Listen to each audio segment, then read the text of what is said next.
సిటీ9 ప్రేక్షకులకు దీపావళి శుభాకాంక్షలు. సో ఈరోజు దీపావళి పండుగ జరుగుతున్నటువంటి నేపథ్యంలో అసలు దీపావళి పండుగ ఈ నెల 20వ తారీఖు చేయాలా, 21 చేయాలా, లేదా దీపావళి పండుగ రోజున అసలు దీపాలు ఎన్ని వెలిగించాలి, లేదా దీపావళి పండుగ యొక్క విశిష్టత అనేది తెలుసుకోవడానికి మనతో పాటుగా గురుగారు ఉన్నారు. ఆయన అడిగి మరింత సమాచారం తెలుసుకునే ప్రయత్నం చేద్దాం. గురుగారు నమస్కారం అండి. నమస్తే అండి. గురుగారు చెప్పండి, అంటే ఈ నెల 20వ తారీఖు అమావాస్య ఉంది, తర్వాత 21 కూడా ఉంది. ఈ ప్రేక్షకులకి కన్ఫ్యూషన్ అయితే ఉంది.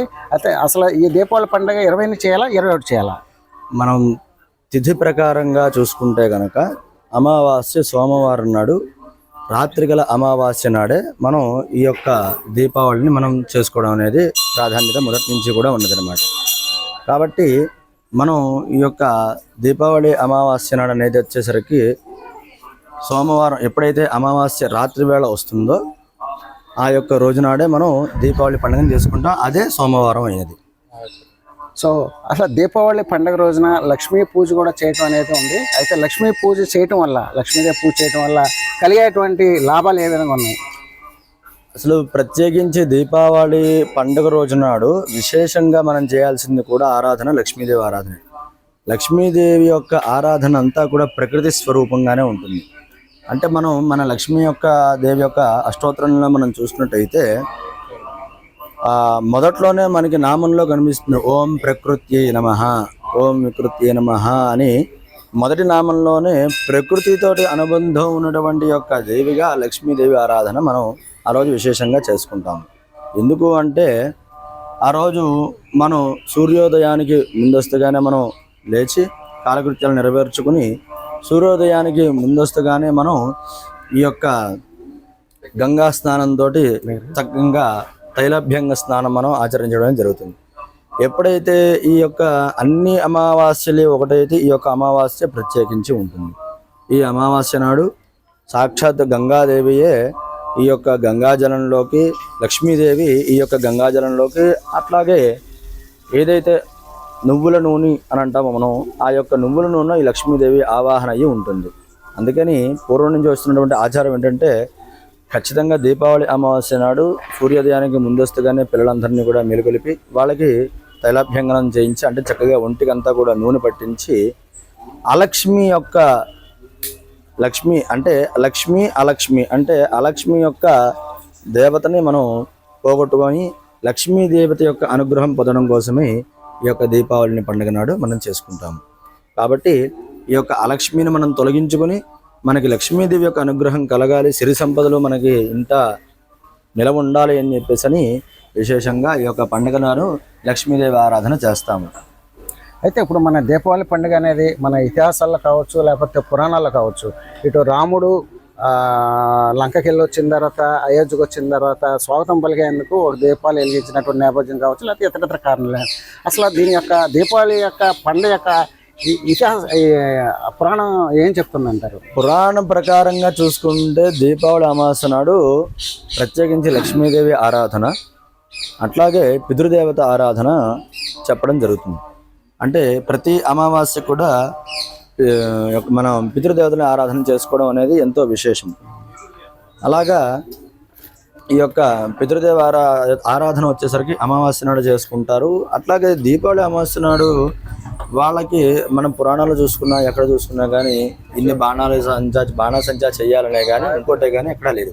కేవలం దీపంతోనే మనం ఆరాధన చేసుకోవాలి. ఈ బాణాసంచాలు ఇవన్నీ కూడా మనకు వచ్చింది ఈ మధ్య కాలంలో తప్ప మనకి పూర్వం నుంచి కూడా బాణాసంచాలు అనేది లేదు.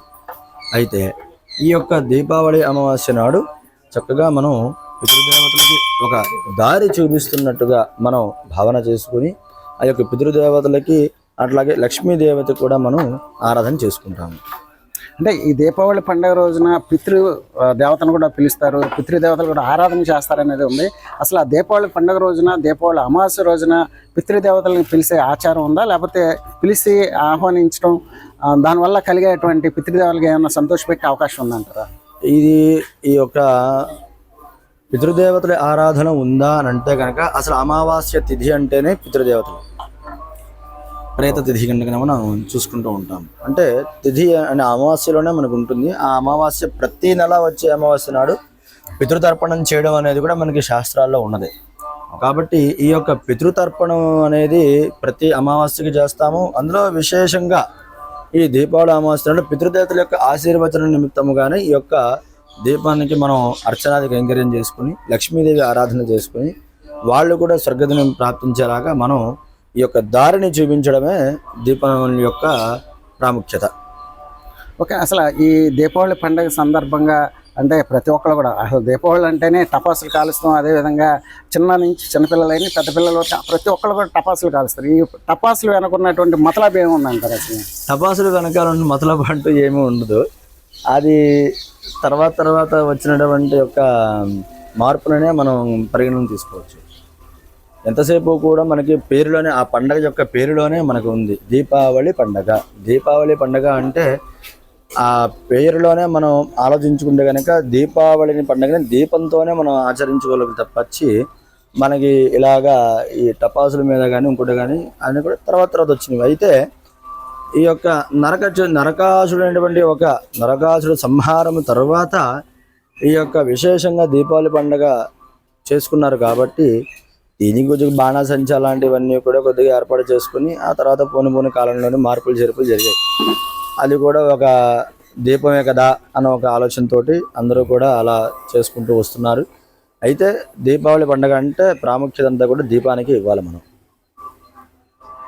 అసలు దీపావళి పండగ సంబంధించి అసలు ఇటు లక్ష్మీదేవి అమ్మవారు కావచ్చు, లేకపోతే ఆ దీపావళి వెలిగించుకునే పద్ధతి కావచ్చు, అసలు ఏ విధంగా ఉందంటారు?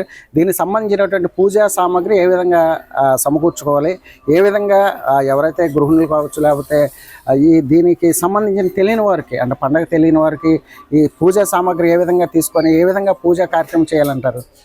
ఒక పూజా సామాగ్రి ఎలా సమకూర్చుకోవాలి, అసలు ఏం చేయాలి? అందరూ ఇంట్లో ఉన్న వాళ్ళందరూ కూడా తెల్లవారుజామున సూర్యోదయానికి ముందుగానే లేచి చక్కగా తైలాభ్యంగ స్నానము ఆచరించాలి. అంటే విశేషంగా చక్కగా పిల్లల దగ్గర నుంచి పెద్దవాళ్ళకు కూడా చక్కగా ఒంటికి నల్ల నూనెతోటి ఒంటికి చక్కగా అభ్యంగం చేసుకుని ఆ తర్వాత చక్కగా చక్కటి గోరువెచ్చడి నీళ్ళతోటి ఆ యొక్క తైలాభ్యంగ స్నానం ఆచరించిన తర్వాత చక్కగా నూతన వస్త్రాలు కట్టుకుని లక్ష్మీదేవి అంటే నూతన వస్త్రాలు కట్టుకుని అమ్మవారి దగ్గర ముందర దీపారాధన చేసుకోవాలి. తర్వాత ఇదే సాయంత్రం వేళలో కూడా చక్కగా ముందస్తుగానే మనం స్నానం ఆచరించి చక్కగా అమ్మవారికి ప్రదోష కాలంలో చక్కగా దీపారాధన చేసుకుని అమ్మవారికి అష్టోత్తరాది శతనామార్చనతోటి అర్చన చేసుకుని ఆ తర్వాత దీపాలన్నీ కూడా తీసుకుని చక్కగా బాణాసంచాలన్నీ కూడా కాల్చుకొని మళ్ళీ తిరిగి అమ్మవారి వద్దకు వచ్చి అమ్మవారిని అర్చించుకుని తీర్థ ప్రసాదాలు స్వీకరిస్తారు. ఇది ఈ యొక్క దీపావళి యొక్క పద్ధతి. అలాగా ముందస్తుగా మన ఇంట్లో ఉండాల్సింది ప్రత్యేకించి నువ్వుల నూనె చక్కగా ఉదయం అలా లేవగానే నూనెతోటి చక్కగా మొహం కడుక్కునే వెంటనే నువ్వుల నూనె రాసుకుని ఒంటికి తైలాభ్యంగనం చేసుకుని గోరువెచ్చడి నీళ్ళతోటి యొక్క స్నానం ఆచరించి ఆ తర్వాత అమ్మవారికి మనం కట్టుకునే వస్త్రాలకి చక్కగా పసిబొట్లు పెట్టుకుని నూతన వస్త్రానికి ఎప్పుడు కూడా పసిబొట్టు లేకుండా మనం వేసుకోకూడదు. కాబట్టి చక్కగా ఒక పసుబొట్టు పెట్టుకుని నూతన వస్త్రాలు ధరించి ఆ లక్ష్మీదేవి యొక్క ఆరాధన చేసుకుని ఆ లక్ష్మి మన ఇంట తొలగి చక్కటి లక్ష్మీదేవి యొక్క అనుగ్రహం మన ఇంట సిరి సంపదలు కలగాలని చెప్పని అమ్మవారిని ఆరాధన చేసుకోవాలి. అలాగే తిరిగి సాయంత్రం వేళలో కూడా ఇదే ఆరాధన చేసుకుని తీర్థ ప్రసాదాలు స్వీకరించాలి. అలాగే మా ప్రేక్షకులందరి కోసం అసలు లక్ష్మీదేవి పూజ అంటే దీపావళి అమావాస్య రోజున ఆ దీపావళి పండుగ రోజున లక్ష్మీదేవి పూజ ఎలా చేయాలో కొంచెం క్లుప్తంగా చెప్పండి. క్లుప్తంగా అంటే కనుక మనకి షోడశోపచార పూజలు ఉన్నాయి, పంచోపచార పూజలు ఉన్నాయి. ఇప్పుడు ఉన్నటువంటి కాలమాన పరిస్థితుల్లో అవి కొంతమందికి తెలుసు, కొంతమందికి తెలియవు. అయితే మనకి లక్ష్మీదేవి నిత్య పూజా విధానం అనే ఒక పుస్తకం అనేది ఉంటుంది. అందులో కనుక మనం చూసుకుంటే మీకు మంత్రపూర్వకంగా రాకపోయినా కానీ శ్లోకపూర్వకంగా కూడా మనకి ఆ యొక్క పూజా విధానం అనేది ఉంటుంది. అందులో ముందుగా చక్కగా ఆచమనం చేయడం, తర్వాత ఆమె సంకల్పం చెప్పుకోవడం, అలాగే సంకల్పం అయిన తర్వాత షోడశోపచారం అయితే షోడశోపచార పూజాంకరిష్యాన్నము లేదంటే పంచోపచారాన్ని చేయడం.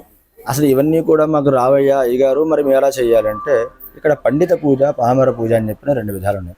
అంటే పండితులను పెట్టుకుని చేయించుకునే పూజ ఒక విధానంగా ఉంటుంది. పామర పూజ అంటే మనకి ఏది భక్తిగా మనం చేస్తామో అమ్మవారికి అదే పూజ. ఎప్పుడైనా సరే భగవంతుడికి మనం అర్పించాల్సింది ఏంటంటే మనం భక్తితో ఒక పుష్పం సమర్పించినా కానీ ఆయన చాలా ఆనందంగా స్వీకరిస్తాడు. కాబట్టి భక్తి ప్రధానము, ధర్మం ప్రధానము. కాబట్టి భక్తితో మనం ఏ రకంగానైనా సరే అమ్మవారికి అర్చనాది కైంకర్యం చేసుకోవచ్చు. దాంట్లో ఎటువంటి ఆలోచన విధానం మనకి అవసరం లేదు. ఓకే, ఇది దీపావళి పండగకు సంబంధించి గురువుగారు మంచి సందేశం ఇచ్చారు. అసలు పండగ ఎలా చేసుకోవాలి, పండగ సంబంధించి ఏ విధంగా పూజా సామాగ్రి సమకూర్చోవాలి, లేకపోతే పండగ రోజున ఏ విధంగా స్థల స్నానం చేయాలి, పూజా విధానం అనేది చక్కగా చెప్పారు గురుగారు. చాలా చాలా ధన్యవాదాలు. అయితే ఇది ఏదైతే దీపావళి పండుగ ఉందో ఈ పండుగ రోజున ప్రతి ఒక్కరు కూడా తెల్లవారుజామునే వేకువజామునే లేచి ఆ తర్వాత నల్లని నూనెతో తలకి అదేవిధంగా ఒంటికి రాసుకొని సూర్యోదయం ముందే స్నానం చేసిన తర్వాత ఆ అమ్మవారిని పూజించాలి. ఆ తర్వాత సాయంత్రం ఏదైతే నూతన వస్త్రాలు ఉన్నాయో నూతన వస్త్రాలు కట్టుకొని తల స్నానం మరోసారి ఆచరించి ఆ తర్వాత లక్ష్మీదేవి పూజ చేసిన తర్వాత దీపాలు వెలిగించి ఆ తర్వాత బాణసంచి కలిపి కాల్చాలని చెప్పేసి గురువుగారు చెప్తున్నారు. అదేవిధంగా ఏదైతే దీపావళి అమావాస్య ఉందో దీపావళి పండుగ రోజున ఎవరైతే లక్ష్మీదేవి పూజ చేస్తారో ఆ ప్రతి ఇంట్లో కూడా ధనంతో పాటుగా అష్టైశ్వర్యాలు వస్తాయని చెప్తున్నారు. అలాగే దీపావళి పండుగ ఏదైతే ఉందో పండుగ సంబంధించి అయితే ప్రతి ఒక్కరు కూడా ఎవరైతే టపాసులు కాస్తారో చిన్నపిల్లలు కావచ్చు పెద్ద పిల్లలు కావచ్చు ప్రతి ఒక్కరు కూడా జాగ్రత్తగా ఉండాలని చెప్పేసి విధంగా సిటీ 9 న్యూస్ ఛానల్ నుంచి కూడా తెలియజేస్తున్నాం. ఇది పరిస్థితి.